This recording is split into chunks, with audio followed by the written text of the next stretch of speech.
बनारस जिम्मेदार है। यद्यपि बनारस ने उम्मीदों के विपरीत जनादेश का रुख मोड़ने की भी कोशिश इस बार की, लेकिन भ्रष्टाचार ही वो कारण है जिसकी वजह से सफलता नहीं मिली।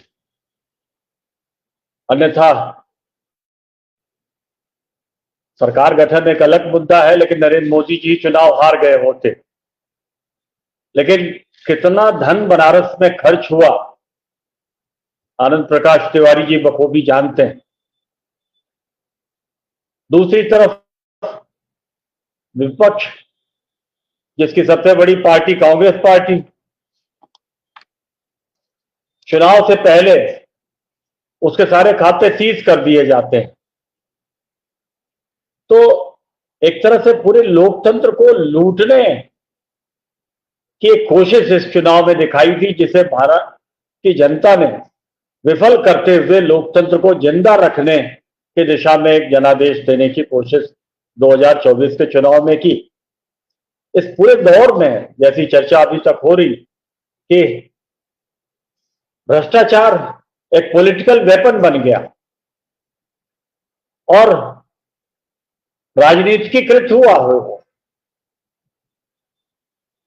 लोकतंत्र को उसने एक लोकतंत्रोत्तर दिशा में पहुंचा दिया है। लोकतंत्रोत्तर या पोस्ट डेमोक्रेसी इरा वो होता है जिसमें संवैधानिक लोकतंत्र और उसके संस्थानों की संरचना तो खड़ी रहती है, लेकिन लोकतंत्र तिल तिल करके मरता चला जाता है। आज भारतीय जनता पार्टी के पिछले 10 साल के गवर्नेंस में जो भारतीय जनता पार्टी का ही पास्ट रिकॉर्ड है अटल बिहारी वाजपेयी के समय का, उससे एक गुणात्मक अंतर इस 10 साल का जो हमें दिखाई देता है। उसमें लोकतंत्र इस मुकाम पर पहुंच गया कि चुनाव कोई जीते, लेकिन सरकार तो हम ही बनाएंगे और थैली के बूते बनाएंगे। 7 पीढ़ी में जितनी रकम के बारे में देखना तो दूर, किसी ने कल्पना भी नहीं की हो उतनी रकम की पेशकश बनारस में भी इस बार भी वो सारा खेल हुआ। तिवारी जी भले से जानते हैं इस बात को। मैं बधाई दूंगा जो इंडिया गठबंधन के उम्मीदवार बनारस के थे कि उन्होंने इस तरह के तमाम प्रस्तावों को, क्योंकि आखिरी दिन तक ये पॉलिटिकल कयास और बड़े कई मीडिया घराने तो जोर शोर से चिल्ला चिल्ला के बात कहते रहे कि बनारस का चुनाव में नरेंद्र मोदी जी निर्विरोध चुनाव जीतने जा रहे हैं। तो उसके पीछे उसी तरह के साजिशें थी, मंसूबे थे, ऑफर्स थे। तो ये भ्रष्टाचार इस चुनाव में एक मुद्दे के रूप में उसने भूमिका निभाई, इसमें कोई दो मत नहीं। उसका बहुत हद तक श्रेय जाता है सुप्रीम कोर्ट ऑफ इंडिया को, जिसने नंगा करके भारतीय जनता पार्टी और उसकी सरकार को इलेक्टोरल बॉन्ड के मामले में खड़ा कर दिया देश के सामने। बहुत बचने के पैंतरे सरकार ने अदालत में अपनाए, लेकिन अदालत ने सब कुछ विफल करके सारी तस्वीर बिल्कुल नेकेड करके दुनिया के सामने, देश के सामने, देश के अवाम के सामने रख दी कि आज जहां आप छापे डाल रहे हो, खाता सीज कर रहे हो, उन्हीं खातों से आप चंदा ले रहे हो हफ्ते भर के भीतर। आप जिनको ठेके दे रहे हो उनसे चंदा ले रहे हो, जिनसे चंदा ले रहे हो उनको फिर ठेके दे रहे हो। तो इस तरह के सारे खेल जो उजागर हुए, इसने जनमत को प्रभावित किया। बेशक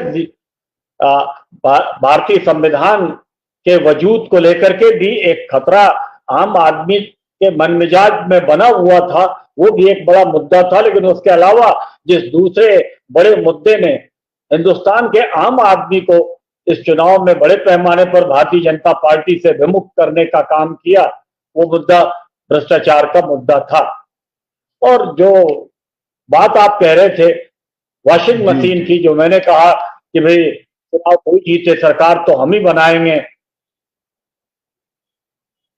तमाम नेता, कुछ नेताओं को आप जानते हैं जिन्होंने सोनिया गांधी के यहाँ जाकर के, कांग्रेस छोड़ करके वो लोग गए और वहां जाकर के हाथ जोड़ के कहा कि मैं गांधी फैमिली के खिलाफ कभी नहीं बोलूंगा, ये मैं आश्वस्त करता हूं, लेकिन मैडम मेरी मजबूरी है, मैं इस उम्र में अब जेल नहीं जा सकता। और जेल जाने का खेल कोई जरूरी नहीं कि आपके पास कोई प्रामाणिक तथ्य हो तभी आप भ्रष्टाचार के आरोप में किसी को जेल भेजें। अभी झारखंड के मुख्यमंत्री का मसला आपके सामने है। एक इलेक्टेड चीफ मिनिस्टर को, जो किसी राज्य के सूबे के संसदीय लोकतंत्र का महानायक होता है, उसे आप 5 महीने जेल में रखें और उसके बाद अदालत कहे कि प्राइमा फेसी कोई बात बनती ही नहीं, इससे ज्यादा शर्मनाक और हो क्या सकता है। केजरीवाल के मामले में भी मैं समझता हूं अभी तक प्राइमा फेसी कोई बात स्पष्ट नहीं हो पाई है, कोई आरोप कंक्रेटाइज नहीं हो पाया। 9-9, 10-10 घंटे पूछताछ राहुल गांधी से, सोनिया गांधी से, उसका निष्कर्ष क्या निकला? इतने दिनों में कोई केस बना क्या? सिवा एक सवालिया निशान का स्यास आया उनके ऊपर खड़ा करना। और शायद उस समय जब राहुल गांधी से पूछताछ ईडी चला रही थी, तो उस समय अगर कुछ जबरदस्त आंदोलन दिल्ली में न चला होता, जो अशोक गहलोत जी बतौर मुख्यमंत्री 11 दिन दिल्ली में रखकर के उन्होंने चलवाया, तो उस समय वो भी जेल में डाल दिए गए होते संभव। तो इस तरह से एक पॉलिटिकल वेपन की तरह कि एक प्रकार सत्ता भारतीय जनता पार्टी के हाथ में रहे, ये जो एक अधिनायक मनोवृत्ति लोकतंत्र को लूटने की रही है। 2024 के चुनाव में जनता ने यह सिद्ध कर दिया कि वो और कुछ भी बर्दाश्त कर सकती है, लेकिन इस प्रकार की किसी अधिनायक प्रवृत्ति को कभी बर्दाश्त नहीं करेगी। अतीत में भी ये बातें सिद्ध हुई हैं और इस बार भी ये बात सिद्ध हुई, क्योंकि भारतीय जनता पार्टी की सरकार नहीं बन पाई। जो सरकार बनी वो भारतीय जनता पार्टी की सरकार नहीं है, वो एनडीए की सरकार है। भारतीय जनता पार्टी की तो पार्लियामेंट्री पार्टी की मीटिंग भी चुनाव के बाद आज तक नहीं हुई। नरेंद्र मोदी भारतीय जनता पार्टी की पार्लियामेंट्री पार्टी के लीडर भी नहीं चुने गए हैं अभी तक, सीधे एनडीए के लीडर चुने गए। तो हम लोग फिर आते हैं आपके पास, मुद्दा बन करके है। मैं समझता हूँ कि आने वाले उपचुनाव में और आने वाले राज्यों के चुनाव में भी इसका प्रभाव आपको दिखेगा। जी।